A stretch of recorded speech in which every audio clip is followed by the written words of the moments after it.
Dear viewers, I hope you are all fine. This ultrasound video shows a case of placenta previa.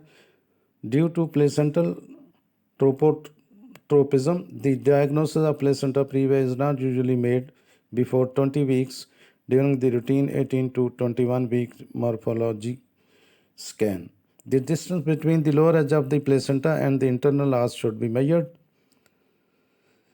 The duration of pregnancy in this case is about 13 weeks 2 days, and I have uploaded this video for my viewers to have some concept about the placenta previa.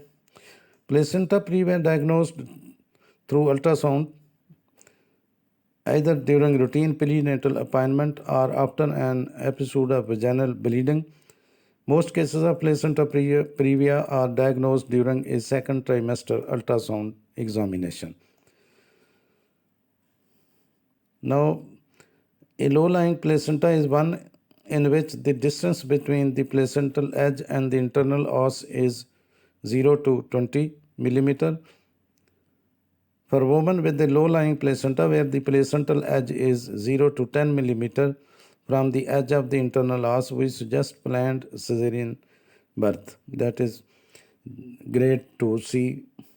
Placenta previa occurs in 4 grades ranging from minor to major. Grade 1 is minor, that the placenta is mainly in the upper part of the womb but some extends to the lower part.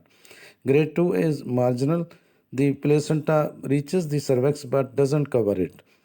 And the grade 3 is major, that is placenta partially covers the cervix.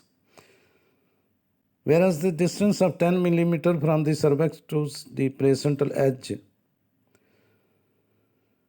is associated with the need for cesarean section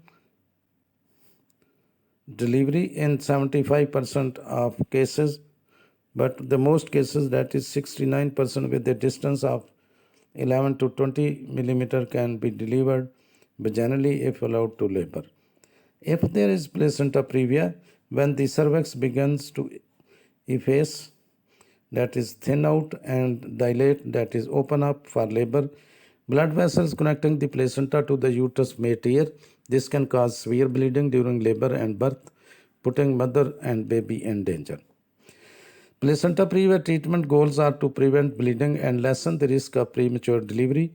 More than 90% of times, placenta previa diagnosed in the second trimester correct itself by term.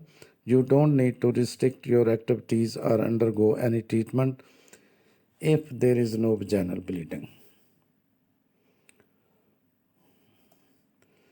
Now the placenta moving up, this often shows up in the early ultrasound scan when it is called low-lying placenta. In 90% of cases, the placenta moves upwards as the womb grows. For some women, however, the placenta continues to lie in the lower part of the uterus after 20 weeks. This affects 1 in 200 births. Thanks for watching. You can find some important information in the description of this video. Thanks for watching. Please subscribe my channel. If you do like this video, please click the like button. Thanks.